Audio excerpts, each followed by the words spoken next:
In this video, we show how to replace the intrusion switch in a PowerEdge R6725. Before working inside your system, read through and follow safety guidelines to protect your system from potential damage and ensure your personal safety.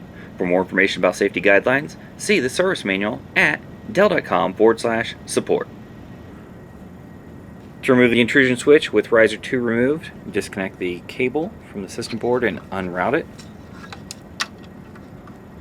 And then remove the 2 screws on the side, securing the intrusion switch in place.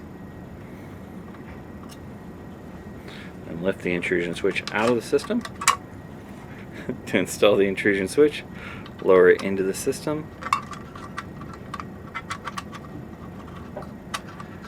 And then use 2 screws to tighten and secure it into place. Then reroute the cables, and then reconnect the cable to the host control processor. For more information or support about the PowerEdge R6725, visit dell.com/support.